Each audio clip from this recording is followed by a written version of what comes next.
Vocês já ouviram falar em ciclos de estudo? Como vocês dividem o tempo que vai ser destinado para cada uma das disciplinas? Vocês fazem um quadro de horários com horário fixo por dia da semana? Ou vocês estudam uma matéria até terminar o programa e só então começam uma outra matéria?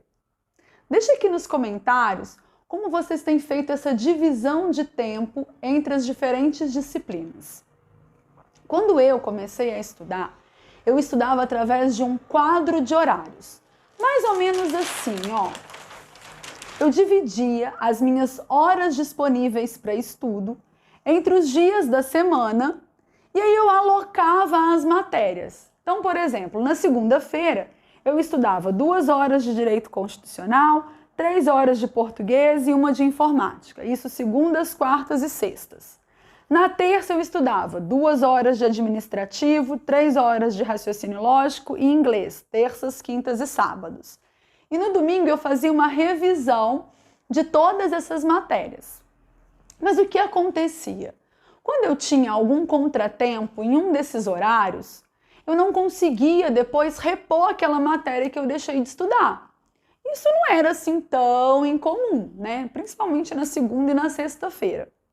E aí eu comecei a perceber que algumas matérias estavam ficando para trás. Eu estava ficando com o estudo de algumas matérias atrasado.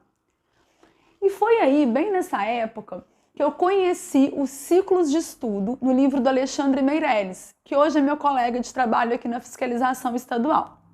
O que o Alexandre propõe é que você defina quais as matérias você vai estudar, a ordem de estudo dessas matérias e o tempo que você vai dedicar para cada uma delas, mas sem se preocupar com horários pré-definidos ou dias da semana pré-determinados.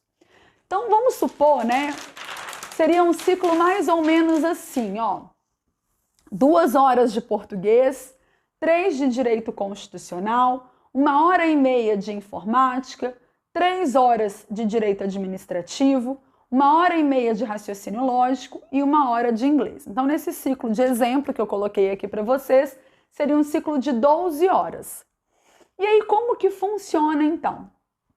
Você vai começar a estudar por português, independente do horário que você está começando os seus estudos ou do dia da semana. Então, você tem que estudar 2 horas de português e só então você passa para 3 horas de direito constitucional. Então, vamos supor que hoje você vai começar o seu ciclo de estudos e você vai estudar durante 3 horas. Você então vai estudar 2 horas de português e 1 hora de direito constitucional. Amanhã, quando você retomar os estudos, você não vai estudar informática. Você vai voltar aqui em direito constitucional e estudar mais 2 horas de direito constitucional. E só então você passa para 1h30 de informática. E você vai fazendo isso até terminar o estudo de 1 hora de inglês, quando você então recomeça o seu ciclo de estudo com as 2 horas de português.